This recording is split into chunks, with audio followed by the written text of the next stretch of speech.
Welcome to today's episode of Spelling Bee Ninja. I'm excited to dive into the nuances of English grammar with you. Have you ever wondered how to choose the right words to express possibility, advice, or obligation? Today, we will discuss three important modal verbs: could, should, and ought. Understanding how to use these verbs correctly not only improves your grammar but also enhances your ability to communicate your thoughts and feelings. Let's embark on this linguistic journey together. Let's start with could. This modal verb is versatile and serves various purposes. Primarily, could expresses possibility. For example, consider the sentence, "We could take a different route to avoid traffic." Here, could signifies an action that is possible but not guaranteed. It opens up options and conveys flexibility in decision-making. Additionally, could refers to past abilities. Imagine a child who amazed everyone by playing the piano beautifully. You might say, she could solve complex problems at a young age. This showcases her past capabilities. Could also makes requests sound more polite. Instead of demanding, "Give me your book," a softer approach would be, "Could you lend me your book?" This polite usage adds a level of courtesy to our conversations. Now, let's move on to should. Generally, should is your go-to verb for giving advice or making recommendations. For instance, if you want to encourage a friend to visit a museum, you might say, "You should visit the museum, it's incredible." In addition to advice, should expresses expectations. Imagine a scenario where a group of students is working on a project. You might say, "They should finish the project by next week." This implies there's a likelihood they will meet that deadline. Furthermore, should carries a sense of moral responsibility. For example, you might say, "We should always treat others with respect." This encapsulates a shared ethical duty. Lastly, let's explore ought. While similar to should, ought tends to carry a deeper moral or ethical emphasis. For instance, if someone has the means to help others, you could say, "You ought to donate to charity if you can afford it." This indicates a moral obligation. Ought can also suggest correctness. In another example, we might say, "We ought to prepare for emergencies," emphasizing the right course of action. Although less common in everyday speech, using ought adds a formal touch to our statements and highlights their importance. Now that we've outlined the uses of could, should, and ought, let's clarify some common misunderstandings. While could and can may seem interchangeable, the nuance is essential. Could often indicates politeness or a hypothetical situation, whereas can suggests a more straightforward ability. Similarly, ought can replace should without losing much meaning, but it introduces a layer of moral seriousness. To further illustrate their differences, let's look at some examples.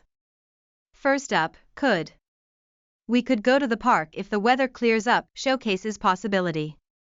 "She could play the piano beautifully when she was younger," highlights past ability. For a polite request, we say, "Could you help me carry these bags?"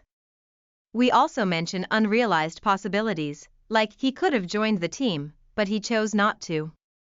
Another usage could be conditional with, "I could finish this task by tomorrow if I focus." In another context, you may speculate, could it be that she forgot the meeting? It's a way of wondering about an outcome. Sometimes, it's about potential, such as they could succeed if they put in the effort, or past sensory abilities like, "I could hear birds chirping outside the window." Additionally, we offer suggestions, like, "You could try taking a different approach," and talk about hypothetical outcomes. That plan could fail if we don't double-check the details. Now let's move on to should. "You should eat more vegetables to stay healthy," offers direct advice, while "they should be here by now" expresses an expectation. When we say, "You should apologize to her for being rude," we're invoking a moral obligation. In practical advice, "We should start saving money for emergencies" serves as a recommendation. The community guidelines are summed up with, "Everyone should respect the rules of the community," indicating an ethical statement. Addressing regret, we might say, "You should have told me about the problem earlier," while encouraging roles, parents should encourage their children to read more. For general check-ins, I should call my friend, or for students, students should review their notes before exams. Lastly, we note moral judgments with he should know better than to behave like that. Now, let's see how ought fits in. You ought to visit your grandparents more often emphasizes a moral duty, while he ought to have helped her when she asked expresses regret for a missed action. Encouraging ethical behavior, people ought to recycle to protect the environment shows responsibility. When we say, she ought to finish her homework before going out, we provide advisable guidance. A statement like, we ought to respect everyone regardless of their background reinforces moral statements. The company ought to invest in better technology lends direction, posing strong suggestions with statements like, this book ought to be in every school library.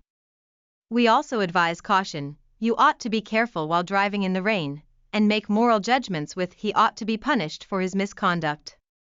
Finally, notably, scientists ought to share their findings for the benefit of society represents an ethical duty. Let's transition to discussing the distinctions between formal and informal uses of these modals.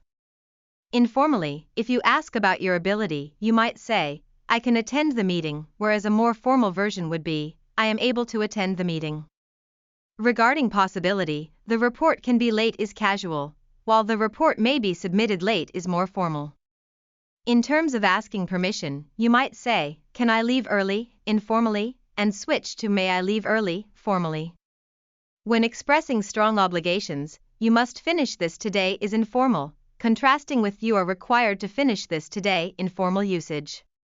For a milder obligation, you should review the document is casual, while you ought to review the document is formal.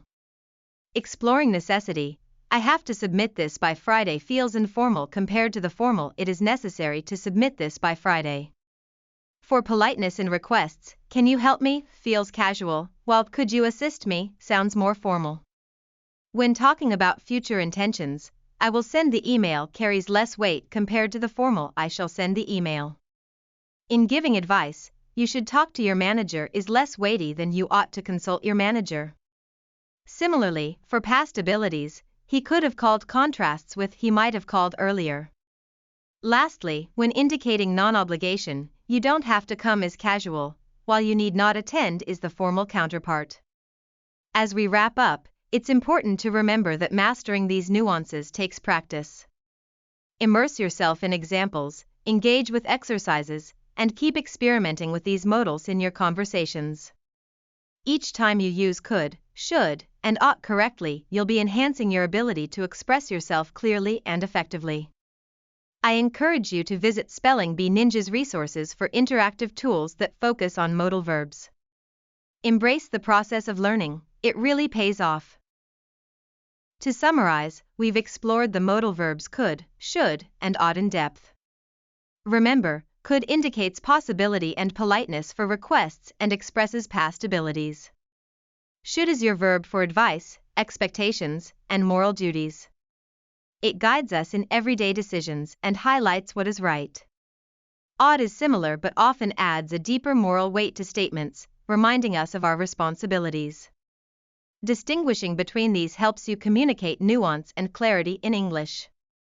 Use these tools in your daily conversations, and you'll notice an improvement in your language skills and confidence. Thank you for joining us on this exploration of modal verbs.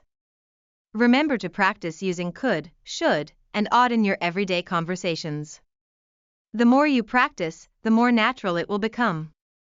Don't hesitate to revisit this episode whenever you need a refresher. Until next time, keep learning and stay curious about the English language. See you soon on another episode of Spelling Bee Ninja.